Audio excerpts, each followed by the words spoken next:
Thank you very much. Like I said, the youth of Nigeria and particularly the leadership of the National Youth Council of Nigeria feel very disappointed looking at the 43 names that the president appointed into his governance. We feel very disappointed because we were so hopeful that haven't signed the Not Too Young to Run bill into law. We're hopeful that the president, haven't been re-elected, will begin to implement this Not Too Young to Run bill. And the essence, when I say implement, because some will ask that it is a constitutional thing, and we also know that the president's appointment as to those who he feel should work with him is also a constitutional issue. But when I use the word implementation of the Not Too Young to Run, I feel that being the first president to have won the election after the bill and the law, we feel that he should have showcased to Nigerian youth that truly he is a father and truly that he is ready to begin to prepare the youth for leadership. Because apart from me being the president of the National Youth Council, I'm also privileged to be the commissioner for youth political participation in Africa under Pan-African Youth Union. So we understand the need for you to get involved in politics. We understand the need for you to be included in governance. And the ministerial list did not show in any way that the president actually have the youth at heart. But another thing we must look at is that the president actually has not failed in his manifesto, because I took time to study the next level agenda of the president, and looking at it, it was only the women that the president actually promised a 35% appointment. What was promised the youth, as documented in the next level agenda, is positions such as essays, PAs to ministers, to appointment into boards and parastatals and all what have you. But we feel that the president, being the father of the nation and being somebody who appealed to the Nigerian youth leading to the 2019 election, for us to give him another chance. And the youth actually constitute over 70% of the voting strength of this country.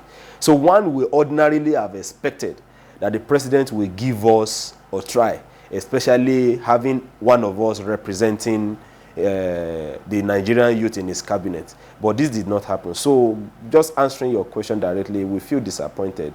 But we know that the president can still remedy this. We know that the president can still look at various options of including youth in his governance. You know that President Muhammad Buhari is one who believes in people, and he always ensures that people he work with, they are the people that he believes on, and they are strong enough, and they are capable to do their job. And it took time to select, even in his second tenure, to pick his minister. He also took time. Although it's not as long as he did in the first tenure, it took time to select his minister. But disappointingly, youth were not included. Don't you think maybe president do not really believe in the youth of today? I don't think that will be the right thinking of the president. I don't agree to that. I believe that, like I said, it is the exclusive right of the president to appoint people he feel can help in implementing his agendas. And the president also made mention that he's going, this time around, he's going to appoint people that he knows and people that he feel are competent enough. Looking at the ministerial list, the 43 names, I am not here to say that they are not competent enough to help the president in implementing his agenda. What I'm saying is that the president has not demonstrated enough confidence in the youth of Nigeria. You know, prior to the election, there have been so many insinuations, there have been so many quotes of quoting the president of saying Nigerian youth are lazy. There have been quotes of saying the president does not really believe in the youth. But the president leading to the election actually knows the role youth of this country played in his emergence. the youth of this country, especially the youth wing of the APC, did a lot of canvassing for the president on social media, canvassing at their various communities, their ward level, the local government and states. So one will ordinarily feel that the president should have deemed it necessary to appoint one of us into his cabinet. But like I said, it is his exclusive right. It is constitutional. Whatever he has done is constitutional. But we, the youth, only feel that he should have done better by giving us a chance. And I must say that apart from being disappointed, one can say that the cabinet as it is formed, presently constituted today, can help the president. But we only feel that the youth of this country should have been given more chance. As a matter of fact, I led the movement for the president to even reserve the ministers of state exclusively for youths. And when we say youth, we mean between age 18 and 35. So it was our plea to the president that all the ministers of state positions should be reserved for the youth, while the substantive ministers can be for persons of any class of age. Why did we say this? In as much all over the world, there is no nation that is currently doing great that the youth of those countries are not instrumental to their development. Technology is one of the major instruments for countries who are moving from underdeveloped to developing and developed countries. So we believe that the youth of this country should have been found worthy, having done a lot for the president to be appointed. But like I said, it's not yet over. The government is just kickstarting, and I believe that the president, as a matter of fact, I have told a lot of people that it must have been an oversight on the side of the president, and that is why we are not relenting in our appeal. We are still appealing to the president. He is our father, that he should consider more youths. The Federal Capital Territory indigenes are complaining that the president did not appoint anybody from them.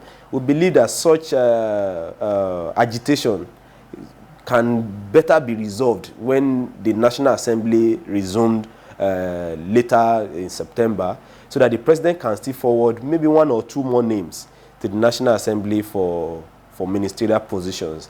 And I think those should be exclusively reserved for the youth. Why are we saying, why are we clamoring on the youth being minister? We know youth can serve in any board, any parastatals and any agencies.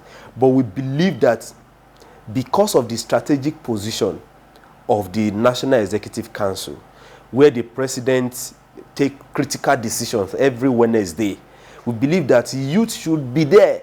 We cannot continue to say the youth are the leaders of tomorrow, and you are creating a tomorrow that even we are not part of.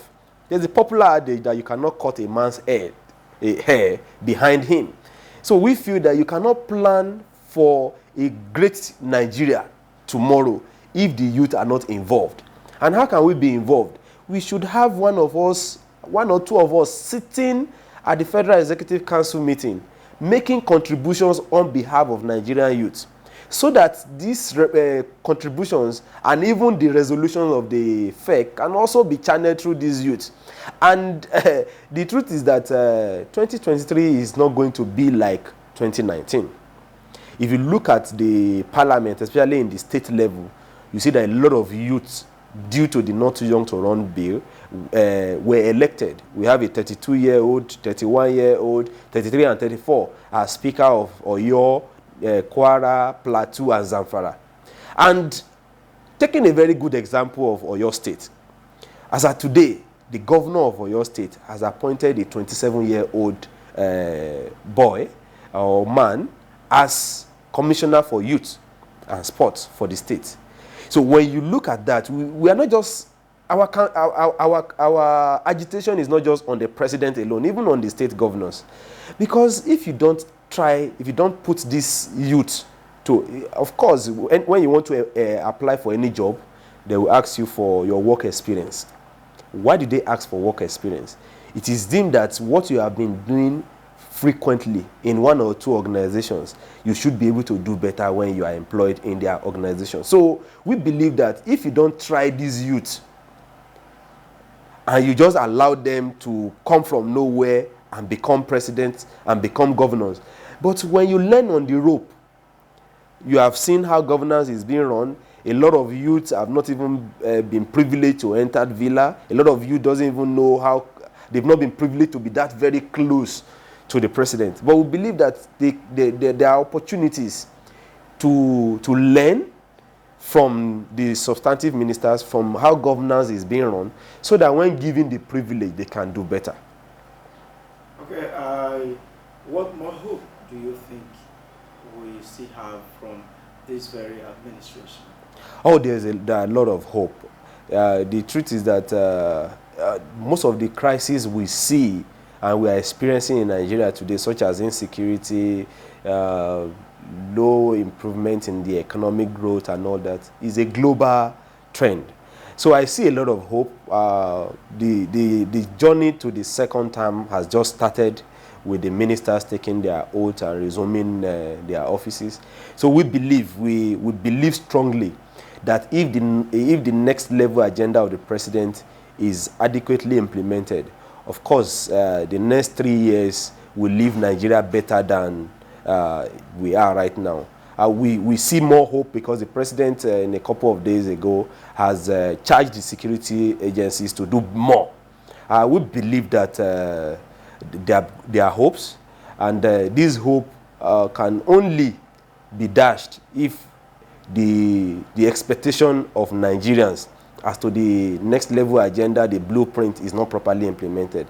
So we feel that with these young bloods, with these fresh people being appointed, and even the previous ones that were reappointed as ministers, we believe that the country will be better under the president's second term. Thank you very much, comrade. Thank you very much.